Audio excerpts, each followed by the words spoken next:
Hi friends, எல்லோரும் எப்படி இருக்கீங்க? இது வரைக்கும் இந்த ட்ராமாவில் நம்ம என்ன பார்த்துருந்தோம் அப்படின்னா, மின்னும் யூன்ஹியும் வந்து சியோலுக்கு போய் அவங்களோட காய்கறியெலாம் விற்றுட்ருப்பாங்க.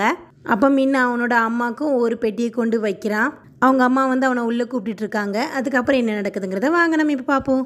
மின்னோட அம்மா இவங்க 2 பேரையும் உள்ளே கூப்பிடுது. ஆனால் இவன் வரமாட்டேன்னு சொல்கிறான். ஆனால் யூன்ஹி தான் கட்டாயப்படுத்தி கூப்பிட்டு போகிறா. அப்போ உள்ளே ஒரு பொண்ணு இருக்கும். அதை பார்த்தோன்னே இது யார் அப்படின்னு சொல்லி யூன்ஹி கேட்டுடுறா. ஒன்று மின்னோட அம்மா தான் சொல்லுது, இது வந்து மின்னோட ஸ்டெப் சிஸ்டர், அதாவது இவங்களோட செகண்ட் ஹஸ்பண்டோட பொண்ணு அப்படின்னு சொல்கிறாங்க. ஒன்றே மின்னு சொல்கிறான், அந்தால நம்பி போகாதீங்கன்னு சொல்லி நான் எத்தனையோ தடவை சொன்னேன், ஆனால் இவங்க கேட்காம நம்பி போயிட்டாங்க, பாரு இப்போ தெருவில் நிற்காங்க அப்படின்னு சொல்கிறான். உடனே வந்து யூன் தான் சொல்கிறா, ஏன்டா அம்மாவை பற்றி இப்படி பேசுகிற, மன்னிப்பு கேளு அப்படின்னா அவன் கோச்சிட்டு வெளில போயிடுறான். அப்புறமா வந்து இந்த சைடு ஜோ வந்து அவனோட கேர்ள் ஃப்ரெண்டை பார்க்க போகிறதுன்னு சொல்லியிருந்தா, அது வேறு யாரும் இல்லை, அவனோட அம்மாவை தான் பார்க்க போயிருக்கான். அவங்க அம்மா உயிரோடலாம் இல்லை, இறந்து தான் போயிருக்காங்க. அவங்க அம்மாவோட நினைவிடத்துக்கு தான் போயிருக்கான். அவங்க அம்மாவை பார்த்து, ஏமா உன்னை பார்க்கையில சும்மா வர முடியாதுல, அதான் உனக்கு பிடிச்ச பூங்கொத்து அப்படின்னு சொல்லி கொடுக்கான். அதுக்கப்புறம் அவங்க அம்மாட்ட வந்து யூன்ஹியை பற்றி தான் பேச ஆரம்பிக்கான். அம்மா உன்னையே போல் ஒரு பொண்ணுமா, அவளுக்கு உன்னோட பாட்டெலாம் ரொம்பவே பிடிக்கி. அவங்க அம்மா ஒரு சிங்கர் போல் இருக்கு, அவங்களோட சாங்கை தான் வந்து யூன்ஹியை அடிக்கடி பாடுறா. எனக்கு அவளை பார்க்கும்போதெல்லாம் உங்கள் ஞாபகம் தாம்மா வருது அப்படின்னு சொல்லிட்டு இருக்கான். இந்த சைடு வந்து யூன்ஹி தான் வந்து ஐஸ் காஃபி குடிச்சிட்டு இருப்பா. அப்போ வந்து கோச்சிட்டு போன மின்னு வந்து ஒரு பல்போடு வந்திருக்கான். என்னடான்னு பார்த்தா அந்த வீட்டில் பல்பு வந்து விட்டு விட்டு எரிஞ்சிருக்கு. அதனால வந்து அவனே வாங்கிட்டு வந்து மாட்டுறான். அம்மா வந்து காஃபி குடின்னு சொல்லும், ஆனால் வந்து அவன் குடிக்கவே மாட்டான். அதுக்கப்புறம் கிளம்பும்போது அவங்க அம்மா வந்து அடிக்கடி வந்துட்டு போப்பா அப்படின்னு சொல்லி பாசமாக தான் சொல்லுது. இன்னுதான் உருன்னே இருக்கான். அந்த பாவம் தங்கச்சி வந்து அண்ணா அடிக்கடி வாங்க அப்படின்னு சொல்லுது. உடனடியாக இவன் வந்து யூன்ஹிட்டேருந்து எனக்கு பாதி ஷேர் வரும்ல, அதை தான் அப்படின்னு சொல்லி வாங்கி அந்த பொண்ணுகிட்ட கொடுத்து, நீ வந்து உனக்கு தேவையானதையும் அம்மாவுக்கு தேவையானதையும் வாங்கி கொடு அப்படின்னு சொல்லி கிளம்பிடுறாங்க. இந்த சைடு கிராமத்தில் வந்து நைட் ஆகிட்டுனா ஒரு டிடெக்டிவ் இருக்கால லீதா, அவள் தான் தோண்ட கிளம்புவாள். அவள் கிளம்பிட்டு இருக்கும்போது வெளியில் யாரோ இருக்கிற மாதிரி இருக்கு. யாருடான்னு பார்த்தா அது நம்ம ஹேண்ட் தான். இவனும் என்னன்னு கேட்கும்போது, என்னை எதுக்கு ரிஜெக்ட் பண்ண, அதை சொல்லு அப்படின்னு சொல்லிட்டு இருக்கான். மாமனுக்கு என்ன அழகு இல்லையா, அறிவு இல்லையா அப்படின்னு சொல்லி கேட்டுட்டு இருக்கான். எனக்கு உன்னை பார்த்தாலே பிடிக்கல அப்படின்னு சொல்லி திரும்பியும் மூஞ்ச சிலிச்சிட்டு கதவை அடிச்சுட்டு ஓடிடுறா. நம்மளுக்கு வர டைம் இல்லை, விடுவானா? எனக்கு தெரியாதுப்பா, நீ என்னை பிடிச்சிருக்குன்னு சொல்கிற வரைக்கும் நான் இங்கேயே தான் காத்து கிடப்பேன் அப்படின்னு சொல்லி காத்துக்கிட்டே இருக்கான். பாவம், அவளால் தான் அவள் வேலையை செய்ய முடியாது. இந்த சைடு மின்னு வந்து அவனுக்கு தெரிஞ்ச கடைக்கு ஃபுல்லாகவே வந்து அவனோட வெஜிடபிள்ஸ்லாம் வந்து சேல் பண்ணிகிட்டு இருப்பான். அப்படி ஒரு கிளப்புக்கு போகும்போது அந்த கிளப்பில் ஒரு சிங்கர் வந்து இன்றைக்கி பாட வேண்டியதாக இருக்குமா, அவன் வரலையா, அவனுக்கு பதிலாக நீ இன்றைக்கி பாடி தான் தீரணும், அப்போ தான் உன்னோட காய்கறிலாம் நான் வாங்கிக்கிடுவேன் அப்படின்னு சொல்லி அந்த ஆளும் மிரட்டுறாரு. நல்லா தான் பிளாக்மெயில் பண்ணுறானுங்க. இவனும் வேறு வழி இல்லாமல் பாடுவான். உடனே யூன்ஹிக்கு தான் ரொம்பவே பெருமையாக இருக்கும். அழகாக கிளாப் பண்ணிகிட்டு இருப்பான். மின்னு வந்து சூப்பராக பாடுறான், எல்லாருக்குமே பிடிச்சிருக்கு. அதுக்கப்புறம் அங்கேருந்து வெளியில் வந்து யூன்ஹி வந்து அவள் இடுப்பில் வந்து வெளியில் தெரிகிற மாதிரி காசு வைக்கிறதுக்காண்டி ஒரு பையை கட்டி வச்சுருக்கான். அதை பார்த்துட்டு இவன் சொல்கிறான், ஏமா அவன் இடுப்பில் வந்து காசு இருக்குன்னு ஊர் உலகத்துக்கு எல்லாருக்கும் தெரியணும்னு நீ நினைக்கிறியா? இந்த மாதிரி நீ வந்து காசு திருடுற மாதிரி வெளியில் வச்சுருந்தா வச்சுக்கோ, என் திருடன்கள் எல்லாரும் அவனுங்க பாட்டில் டக்குன்னு உருவிட்டு போக ஈஸியாக இருக்கும் அப்படின்னு சொல்லி முடிக்கலை. அதுக்குள்ளேயும் பைக்கில் 2 திருடனுங்க வந்து இவ காசை உருவிட்டு ஓடிடுறானுங்க, இவளையும் தள்ளி விட்டுட்டு. அப்போ வந்து இவ சும்மா இல்லாமல், மின்னு நீ போலீஸ்க்கு கால் பண்ணு, என்னோட காசு அப்படின்ட்டு இருக்கும்போது மின்னு வந்து நீ சும்மா இரு அப்படின்னு சொல்லி அவளை கஷ்டப்பட்டு தூக்கிட்டு வந்து காரில் உட்கார வைக்கான். அப்பமா அவள் சும்மா இருக்காம, இல்லை என்னோட காசுன்னு சொல்லி கத்திட்டே இருந்த உடனே, காசை விட உன்னோட உயிர் தான் முக்கியம், அது உனக்கு தெரியலையா அப்படின்னு சொல்லி அமைதியாக இருக்க சொல்லிடுறான். யூன்ஹி என்ன நினச்சான்னு தெரியல, அமைதியாகிடுறா. இந்த சைடு ஹேன் வந்து அவள் வந்து இவனை ஓகே பண்ணுற வரைக்கும் இருப்பேன்னு சொல்லியிருந்தான்ல, அப்போ வந்து இருந்துக்கிட்டே இருக்கும்போது தூக்கம் வந்துடுறது போல் தூங்கிடுறான். திடீர்னு டப்பில் கொசு கடிச்சு எழுப்பிட்டுருது. அவனை என்னாச்சு நம்ம ஆளை காணுமே அப்படின்னு சொல்லி உள்ளே போய் பார்க்க, அவளை தான் உள்ளே இருக்க மாட்டாளே, அவள் வேற எங்கே இருக்க போகிற, எங்கேயாவது போய் தோண்டிகிட்டு இருப்பா. என்னாச்சு நம்ம ஆளை காணுமே அப்படின்னு சொல்லி அவனை ஃபுல்லாக தேடிட்டு வெளியில் எங்கேயாவது போயிருப்பாளா அப்படின்னு சொல்லி வெளில கிளம்பி தேட போகிறான். வெளியில் ரொம்ப நேரம் தேடின உடனே அவள் ஒரு இடத்துல இருந்து குழி தோண்டிகிட்டு இருப்பா. என்னடா இவ என்ன செஞ்சிட்டு இருக்கா அப்படின்னு சொல்லி அவகிட்ட நேரடியாகவே போய் நீ என்னதான் செஞ்சிட்டு இருக்க அப்படின்னு சொல்லி கேட்டுடுறான். பாவா அவள் என்ன சொல்லுவா, பேன்னு முழிக்கா. இவனே வந்து என்னடா அப்படின்னு சொல்லி சுற்றி முற்றி பார்க்க, அது வந்து ஸ்வீட் பொட்டேட்டோவுக்குள்ள இடம். ஓ, இந்த மாதிரி நீ வந்து ஸ்வீட் பொட்டேட்டோவை திருட வந்தியா அப்படின்னு சொல்லி அவன் கேட்டுடுறான். உடனே இவளும் வேறு வழி இல்லாமல் ஆமாம் அப்படின்னு சொல்லிடுறான். எதனால இந்த ஸ்வீட் பொட்டேட்டோவை நீ வந்து திருடுற அப்படின்னு சொல்லி கேட்ட உடனே, இல்லை எனக்கு வந்து ஸ்வீட் பொட்டேட்டோவை திருடுறது ரொம்ப பிடிக்கும் அப்படின்னு இவ்வளோ சொல்லி நடிக்கா. ஹேனும் கொஞ்சம் அறிவாளி தான், அதுக்கு எதுக்குப்பா மண்டையில் வந்து லைட்லாம் இருக்குது அப்படின்னு சொல்லி கேட்கான். அதுவா, அது வந்து இருட்டில் எனக்கு கண்ணு தெரியாதுல்ல, குழி தோண்ட முடியாதுல்ல, அதனால தான் அப்படின்னு சொல்லி சமாளிக்கா. அவனும் சரி அப்படின்னு சொல்லிடுறான். உடனே வந்து லீ சொல்கிறான், இந்த மேட்ரு நமக்குள்ளேயே இருக்கட்டும், யாருக்குமே தெரிய வேண்டாம் அப்படின்னு சொன்ன உடனே, சரி நான் எப்படி சொல்லுவேன், நானும் சொல்ல மாட்டேனே அப்படின்னு சொல்லிடுறான். இந்த சைடு இவனுங்க எல்லாருமே காரில் வந்துட்டு இருக்கும்போது யூன்ஹி வந்து மின்னு தூக்கி வச்சு சொன்னாம்ல உன் உயிர் தான் முக்கியம்னு சொல்லி அதையே நினச்சி பார்த்துட்டே வருவா. சரி நான் ஏன் இதை நினைக்கேன் அப்படின்னு வேற சொல்லிட்டு இருக்கா. அதுக்கப்புறம் டயர்டில் தூங்கிடுறா. உடனே வந்து ஜோ வந்து இவளுக்காண்டி ஹேர் கிளிப் வாங்கியிருப்பான் போல. இவளுக்கு வந்து நைஸாக சொருவி விடுறான். ஆனால் வந்து இவன் வந்து தூங்கினவன் உடனடியே இவன் மாட்டிட்டு இருக்கும்போது எந்திரிச்சிடறான். உடனடியே ஜோ பயந்து நடுங்கிடுறான். என்னாச்சுன்னு கேட்கும்போது யூன்ஹி சொல்கிறேன் எனக்கு ரொம்ப அர்ஜென்ட்டாக வயிற்ற கலக்குது அப்படின்னு ஒன்று. சரி வா நம்ம ஊருக்கு போய் இருந்துக்கலான்னு. இல்லை எனக்கு உடனடியாக வந்து இருந்தே ஆகணும் அப்படின்ன உடனே இவனுங்க 2 பேரும் சரி பக்கத்தில் ஒரு ஹோட்டல் மாதிரி இருக்குது அங்கே போய் நம்ம வந்து இருந்துட்டு வரலாம் அப்படின்னு சொல்லி போனால் அங்கே என்னடானா பாத்ரூம் லாக் ஆகிருக்கு. யூன்ஹியை மின்னு தான் தூக்கிட்டு போவான். முன்னாடி வந்து ஜோ எல்லாத்தையுமே வந்து அரேஞ்ச் பண்ணிட்டு இருப்பான். இப்போ வந்து இவன் எனக்கு ரொம்பவே அர்ஜென்ட்டாக வருது அப்படின்னு சொல்லி கத்திட்டு இருந்தேன். உடனே மின் சொல்கிறான் என் முதுகுல இதில் போயிடாத அவ்வளோதான் உனக்கு என்ன செய்வன் எனக்கே தெரியாது அப்படின்னு சொல்லி 2 மாறி கத்திட்டு இருக்கும்போது ஒருத்தி வந்து பார்த்துட்டு இருக்கா. அது வேற யாரெல்லாம் மின்னோட எக்ஸ் லவர் தான். அவள் பேரை நம்ம ஜாஸ்ன்னு சொல்லிக்கலாம். ஜாஸை பார்த்தானோ மின்னு நீ என்ன இங்கே இருக்க அப்படின்னா நான் இங்கே தான் இருக்கேன்னு சொல்லிட்டு இருக்கும்போது ஜாஸை பார்த்த மயக்கத்தில் வந்து யூன்ஹியை கீழே டபால்னு போட்டுருவான். அவ பாவா வழியில் துடிச்சிட்டு இருப்பா. உடனடியாக யூன்ஹி காதல விழுந்துருேன்னு நீ இங்கே தான் தங்கியிருக்கீங்களா எனக்கு உங்கள் ரெஸ்ட் ரூம் மட்டும் கொஞ்ச நேரம் கடனா கொடுங்களேன் அப்படின்னோன்னு அவளும் சரின்னு சொல்லி கூப்பிட்டு போயிடுறா.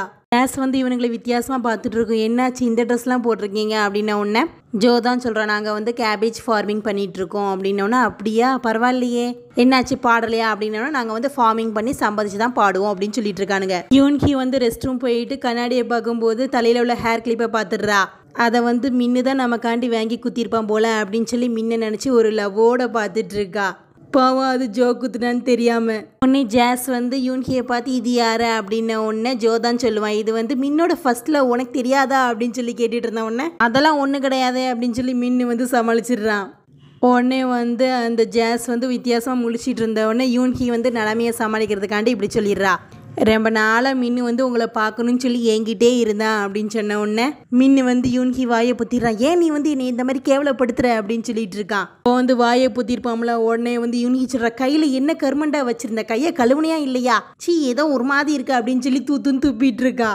இந்த சைடு வந்து ஜாஸ் வந்து ஜோவை பார்த்து என்னாச்சு உன்னை பார்த்து ரொம்ப நாள் ஆச்சு நீ எப்படி இருக்க அப்படின்னு சொல்லி கேட்கும்போது நான் நல்லா தான் இருக்கேன் நீ எப்படி இருக்க அந்த சிஓ இப்போ உன்ட்ட எப்படி நடந்துட்டு இருக்கா அப்படின்னு சொல்லி கேட்கும்போது நீ வந்து அந்த மேட்ரை பற்றி எல்லாத்தையும் சொல்லிட்டியா அப்படின்னு சொல்லி கேட்கும்போது இல்லை நான் யார்ட்டையுமே சொல்லலை அப்படின்னு சொல்லிடுறான். இந்த சைடு யூன்ஹியும் மின்னு தான் பேசிட்டு இருக்கானுங்க. மின்னு தான் வந்து கோவத்தில் கத்திட்டு இருக்கான். ஏன் நீ அசிங்கப்படுத்தணுன்னே இன்னைக்கு கிளம்பி வந்துட்டியா இன்னொரு தடவை நீ அசிங்கப்படுத்தினா உன்னை கொன்றும் பார்த்துக்கோ அப்படின்னு சொல்லிட்டு இருக்கும்போது யூன்ஹி வந்து நான் அப்படிதான்டா செய்வேன் என்னடா செய்வேன் அப்படின்னு சொல்லி வேணுக்குன்னே சொல்லிட்டு இருக்கா. இந்த சைடு வந்து லீக்கு வந்து ஸ்வீட் பொட்டேட்டோ தான் ரொம்ப பிடிக்கும் அப்படின்னு சொல்லி ஹேண்ட் தப்பா நினைச்சுக்கிறான். அதனால ஒரு செம ஸ்வீட் பொட்டேட்டோவை எடுத்து அவள்கிட்ட கொடுத்துருப்பான். அவளும் தூக்க முடியாம தூக்கிட்டு நடந்தே வந்துட்டு இருக்கா. இவன் வந்து என்னமோ அவளுக்கு பிடிச்சதை செஞ்ச மாரி சந்தோஷப்பட்டு பாட்டு பாடிட்டே வந்துட்டு இருக்கான். ஒரு வழியா ஹேன் இப்போதான் வீட்டுக்கு வந்து சேர்ந்துறான். என்னடா ஒருத்தனையும் காணோம். இந்த கிம்முன்னு ஒருத்தர் இருந்தானா அவன் எங்க லாஸ்ட்ல நான் மட்டும்தான் இருக்கணுமா அப்படின்னு சொல்லிட்டு இருக்கான். ஒரு சந்தோஷமான விஷயத்த யார்ட்டையாவது வந்து சொல்லலான்னு பார்த்தா ஒரு பையிலையும் காணோம். இந்த கிம்முக்கு இருக்க எங்க தான் போய் ஒளிஞ்சானு அப்படின்னு சொல்லி அவனை வேற திட்டிட்டு இருக்கான். பாவம் கிம்மோட நிலைமை தான் பரிதாபமான நிலைமை. எப்போ உளுந்தா இன்னும் எந்திக்கல அவளும் பாவம். இருந்தாலும் விடாமுயற்சியோட கிம்மு வந்து யாராவது ஹெல்ப் பண்ணுங்கன்னு சொல்லி கத்திட்டே இருந்தா ஒன்று அவ தான் சொல்றா நீ என்னதான் கத்தினாலும் ஒரு பையிலும் வரமாட்டான். எல்லாரும் இந்த ஊரில் வந்து சீக்கிரமே சாப்பிட்டு சீக்கிரமாக தூங்கிடுவாங்க. நாளை காலையில் தான் சீக்கிரமாக எஞ்சி வருவாங்க. அப்போ மட்டும்தான் நம்மளை வந்து பார்க்கவே செய்வாங்க அப்படின்னு சொல்லிடுறா. அப்படியா இல்லி ஃபுல்லாகவே இப்படி தான் இருக்கணுமா அப்படின்னு சொல்லி கேட்கும்போது என்னோட பேர் இல்லி கிடையாது ஹாரான் அப்படின்னு சொல்கிறா. அப்படியா மிஸ் ஹாரான் நானே எவ்வளோ நேரம் தான் கத்துறது நீங்களும் கத்துங்களே அப்படின்னு சொன்ன உடனே ஒரு கத்துவா பார்க்கணும். அதுலேயே அதிர்ந்துருவான் கிம்மு. வாயெல்லாம் மூடிட்டு அமைதியாக இருந்துக்கிடுவான். இந்த சைடு ஜாஸ் வீட்டில் இருந்து இவனுங்க 3 பேரும் கிளம்பும்போது ஜாஸ் ரொம்பவே வந்து சோகமாக இருக்கிறத பார்த்துடுறான் மின்னு. அதனால வந்து யூன்ஹிட்டையும் ஜோடி நீங்கள் 2 பேரும் ஊருக்கு போங்க எனக்கு ஒரு முக்கியமான வேலை இருக்குது கண்டிப்பாக நாளைக்கு காலைல வந்துடுவேன் அப்படின்னு சொல்லிட்டு நேராக ஜாஸை பார்க்க தான் அவள் வீட்டுக்கு வர்றான். சும்மா வரையில பீரோட வந்திருக்கான். உடனே அவளும் சந்தோஷப்படுறா. இந்த சைடு பாவம் இவங்களோட நிலைமை தான். ஜோக்கு வந்து வண்டியே ஓட்ட தெரியாது போல இருக்கு. யூன்ஹி நல்லா ஓட்டுவானா அவளுக்கு வேற காலில் அடிபட்டு இருக்குல்ல அவளால் எப்படி ஓட்ட முடியும். அதனால உடனே ஜோ சொல்கிறான் நீ வந்து சொல்லி கொடு நானே ஓட்டுறேன் அப்படின்னு சொல்லி ஓட்டிகிட்டு இருக்கான். காரை ஒரு சைக்கிள் கூட ஓவர்டேக் பண்ணி போகுது. அதை பார்த்துட்டு யூன்ஹி என்னப்பா நீ வண்டி ஓட்டுற பாரு சைக்கிள் கூட நம்மளை முன்னாடி முந்திட்டு போயிட்டு இருக்கு அப்படின்ன உடனே இவனு ஒரு வெறியில அழுத்துவான் பாரு. அதில் போய் எங்கேயோ போய் இடிச்சிட்டு நிக்கி. இந்த சைடு இதுக 2 மின்னும் ஜாஸும் வந்து பீருக்கு தொட்டுக்கிற லாலிபாப்பை தொட்டு தின்னுட்டு இருக்காளுங்க. எப்போதும் இதே காம்பினேஷனில் தான் இதுக்கு ரெண்டுமே சரக்கடிக்குமா, அதை வேற பெருமையாக சொல்லிக்கிறதுங்க. இந்த சைடு ஜோ வந்து சொருனதுனால யூன்ஹி வந்து மின்னுக்கு ரொம்பவே கால் பண்ணுவான். ஆனால் வந்து அவன் சுவிட்ச் ஆஃப் பண்ணி வச்சிடறான். அதனால வேற வழி இல்லாமல் ஒரு டாக்ஸி டிரைவர்கிட்ட பேரம் பேசி இதை வண்டியை ஓட்ட சொல்லி கூட்டு வந்திருக்காங்க. அவர் வேற $250 கேட்டிருக்காரு. அதை வேற குறைங்கன்னு இவ வந்து கேட்டுட்டு இருக்கா. அதெல்லாம் எனக்கு வந்து கட்டுப்படி ஆகாத அப்படின்னு சொல்லி அவரும் சொல்லிட்டு இருக்காரு. ரியாமா இவர் யாரு, இவர் ஏன் வண்டி ஓட்ட மாட்டேங்கிறாரு அப்படின்னு சொல்லி ஜோ பார்த்து கேட்ட உடனே, இவன் வேற யாரும் இல்லை, என்னோட புருஷன்தான். என்னை வாயும் வயிறுமா ஆக்கிட்டு சும்மா இருக்கான். ஒன்றுத்துக்கு உதவாத யூஸ்லெஸ் ஃபெல்லோ. ஒரு கார் கூட ஓட்ட தெரியாது இவனுக்கு. வர என் வயிறு வேற பெருசாகிட்டே இருக்கு, நான் என்னதான் செய்வேன் இவனை வச்சுக்கிட்டு அப்படின்னு சொல்லி அழுதுட்டு இருக்க மாதிரி நடிச்சிட்டு இருக்கா. உடனே அந்த டிரைவர் வந்து மனசிறங்கி, சரிம்மா நான் வந்து $200 உங்கள்கிட்ட வந்து வாங்கிக்கிறேன் அப்படின்னு சொல்லிடுறான். உடனடியாக ஏதோ சாதிச்ச மாரி வெறி யூன்ஹிக்கு. அதுக்கப்புறம் எப்படியோ அவர் வீட்டில் கொண்டு வந்து விட்டுட்டு, பார்த்துக்கோப்பா இந்த பொண்ணை, உன்னை நம்பி தானே வந்திருக்கு அப்படின்னு சொல்லி ஜோவை பார்த்து சொன்னோன்னா, கண்டிப்பாக நான் என்னோட ஹனியை நல்லா பார்த்துக்கிறேன் அப்படின்னு அவனும். இவ சொல்கிறேன், என்னோட ஹனி நல்லா தான் பார்த்துக்கிருவாங்க அப்படின்னு சொல்லி இவளும் சொல்லி சீன் போட்டுட்டு இருக்கானுங்க. உடனே அந்த டிரைவர் போனோன்னே, கையெறிடா கிறுக்கேன், ஒருத்தனடா பாதிலே விட்டுட்டு போகிறான், ஒருத்தனடா ஒன்றுத்துக்கு உதவாதவன், எவனாவது வந்து ஒரு ஹெல்ப்புக்கு யூஸ் ஆகுறீங்களாடா, எல்லாம் தெண்டத்துக்கு தான் இருக்கானுங்க. உங்களால் வந்து எனக்கு கால் உடஞ்சி காசும் போய் எல்லாம் போயிட்டு போங்கடா அப்படின்னு சொல்லி கோவத்தில் போயிட்டுருக்கா. இந்த சைடு ஜாஸ் நல்லாவே தூங்கிட்டு இருப்பா. அதனால் மின்னுக்கு வேலை இருக்கிறதுனால ஒரு ஸ்டிக்கி நோட் மட்டும் எழுதி வச்சுட்டு கிளம்பிடுறான் ஊருக்கு. கண்டிப்பாக இந்த மாதிரி நான் திரும்பி வந்து உன் கூடயே இருப்பேன் அப்படின்னு சொல்லி எழுதி வச்சுட்டு போயிருக்கான். அதை பார்த்து அவளும் சந்தோஷப்பட்டுட்டு இருக்கா. காலையில் தான் வந்து கிம்மு காண போனதே இவனுக்கு எல்லாருக்கும் தெரியுது. ஜோதா வந்து, என்னடா கிம்மை கண்ணிலேயே பார்க்க முடியல அப்படின்னோன்னா ஹேண்ட் சொல்கிறான், அவனை நேரத்துக்கு மதியானத்துலேருந்தே ஆளை காணமே அப்படின்னு சொல்லிட்டு இருக்கான். மின்னங்க அப்படின்னு சொல்லி கேட்கும்போது, மின் இந்த மாதிரி ஃபேமஸான சிங்கரான ஜாஸ் வீட்டில் தான் இருக்கான் அப்படின்னு. என்னது ஃபேமஸான ஜாஸ் வீட்லையா அப்படின்னு சொல்லி யூன்ஹாவோட தம்பி வந்து ஆச்சரியப்பட்டுட்டு இருக்கான். ரொம்பவே ஜாஸ் பிடிக்கும் அப்படின்னு சொல்லிட்டு இருக்கான். நாங்கள் கூட அங்கே போனோமே, எல்லாம் உங்கள் அக்காக்காண்டி தான், உங்கள் அக்காவுக்கு அர்ஜென்ட்டாக பாத்ரூம் போயிட்டு அதனால அங்கே தான் போனோம் அப்படின்னு சொல்லிட்டு இருக்கான்.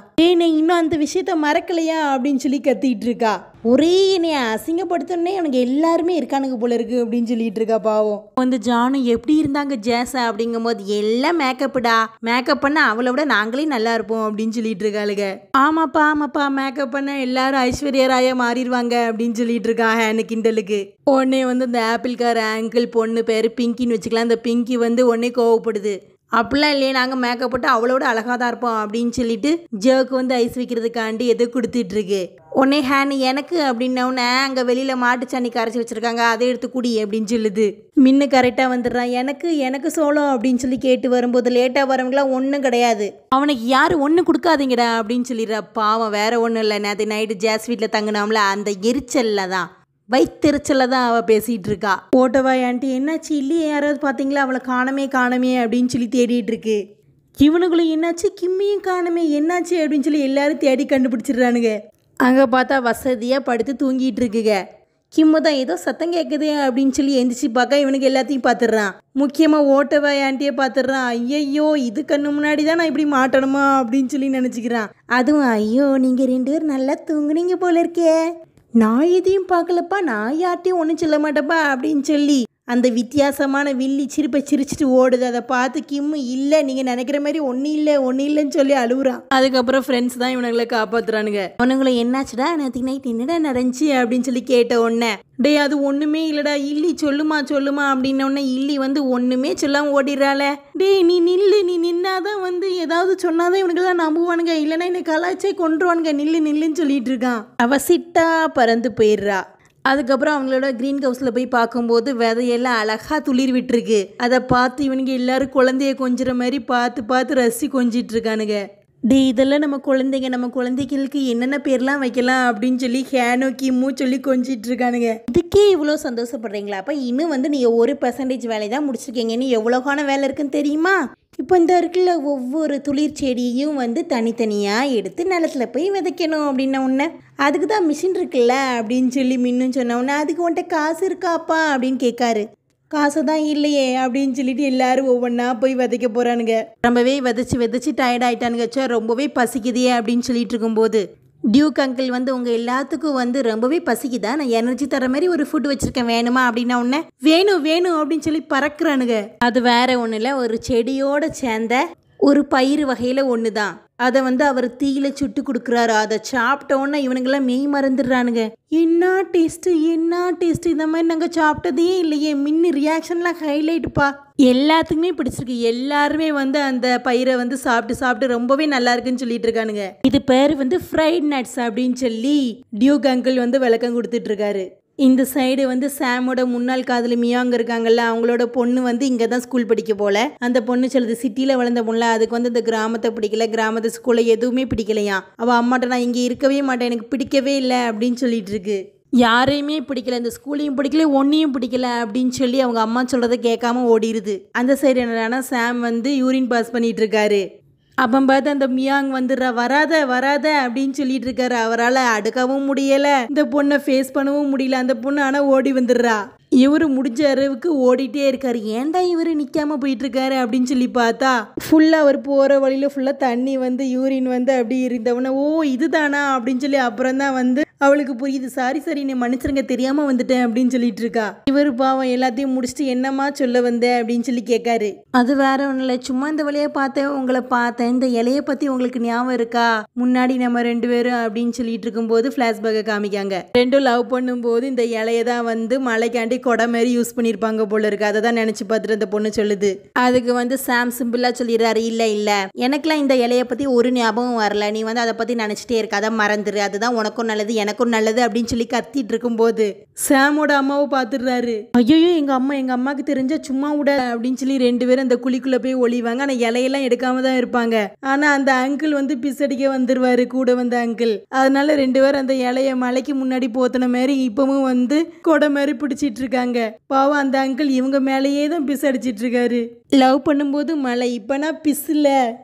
அது ரொம்பவே அழகாக இருந்துச்சு. இது ரொம்பவே மோசமான தருணமாக இருக்குது பாவம் இவங்களுக்கு. இந்த சைடு இவனுங்க வந்து அந்த நட்ஸ் எல்லாம் தின்னுட்டு ரொம்பவே டேஸ்ட்டாக இருக்குது அப்படின்னு சொல்லி வீட்டில் வந்து கறி மூஞ்சோட வந்திருப்பானுங்க.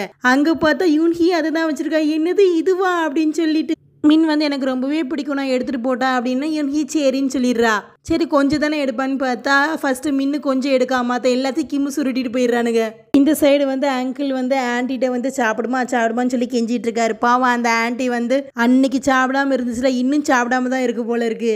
ஆனால் வந்து வேணுனே அங்கிள்கிட்ட எனக்கு ஒன்றும் பசிலாம் இல்லை, நான் இப்படியே இருக்கேன் அப்படின்னு சொல்லிடுது. அங்கிளும் சரிம்மா உன் முடிவுலேருந்து மாறுமா அப்படின்னு சொல்லி கவலையோடு போயிடுறாரு. ஆனால் வந்து இதுக்கு என்னமோ நல்ல மனம் அடிக்கி, வேற ஒன்றும் இல்லை, நல்ல மனம் வந்து இவனுங்க வந்து நல்லா ஃப்ரை பண்ணி சாப்பிட்டுட்டு இருக்காங்களே அந்த நட்ஸோட மனம் தான். அதுவும் வந்து இதுக்கு கொஞ்சம் எடுத்து சாப்பிட்டுட்டு இருக்கு பாவம். உடனே கிம்மு தான் இது எவ்வளோ நல்லா இருக்கு அப்படின்னு சொன்ன உடனே ஆன்ட்டி வந்து கோச்சிட்டு போயிட்டுனா சும்மா தான் சொன்னேன் என்னை மன்னிச்சிருங்க அப்படின்னு சொல்லிட்டு இருப்பான்.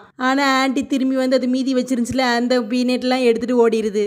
இந்த ஆன்ட்டிக்குள்ளே இப்படி ஒரு முகமா அப்படின்னு சொல்லி இவனுங்க வேற பார்த்துட்டு இருப்பானுங்க. அதுக்கப்புறம் ஜோ வந்து யூன்கிட்ட இந்த கிளிப்பு உனக்கு யாருப்பா கொடுத்தா, ரொம்பவே அழகா இருக்கே, இந்த கிளிப்பை செலக்ட் பண்ணவங்களுக்கு ரொம்பவே சூப்பரான டேஸ்ட்டுனே அப்படின்னு சொல்லி அவனை பற்றி அவனே பெருமையாக பேசிகிட்டு இருக்கான். ஆனால் வந்து அவன் தான் அந்த ஹேர் கிளிப்பை கொடுத்தான் அப்படின்னு சொல்ல மாட்டான்.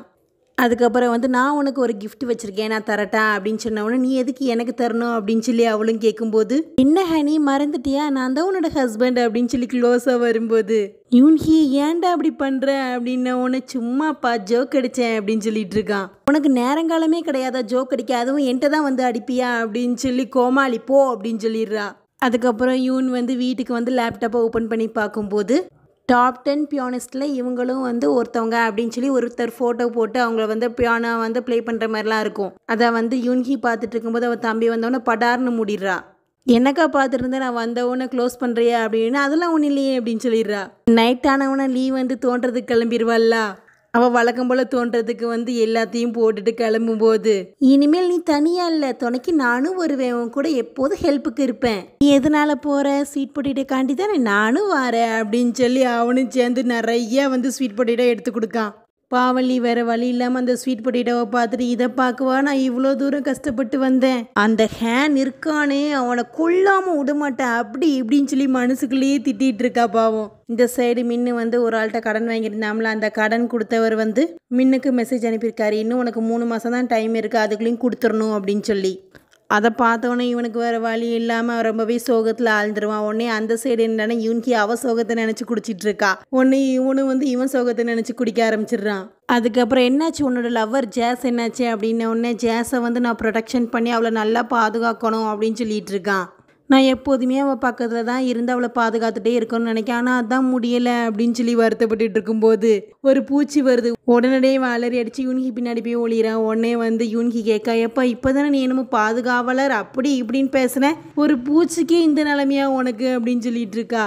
அப்போ ஜோ வந்துடுவா. என்ன ஹனி இப்படி இவன் கூட இருக்க, நான் தான் இருக்கம்ல அப்படின்னு சொன்ன உடனே, டே நீ சும்மா இருக்கிறியா இல்லையா அப்படின்னோடனே மின் என்னது ஹனியா அப்படின்னு கேட்டுட்டு இருக்கான். ஆமாம் உனக்கு தெரியாதா, நாங்கள் 2 தான் ஹனி அப்படின்னு சொல்லிட்டு இருக்கா. எப்பாச்சி அப்படின்னு சொல்லிட்டு இருக்கான் மின்னு வேற.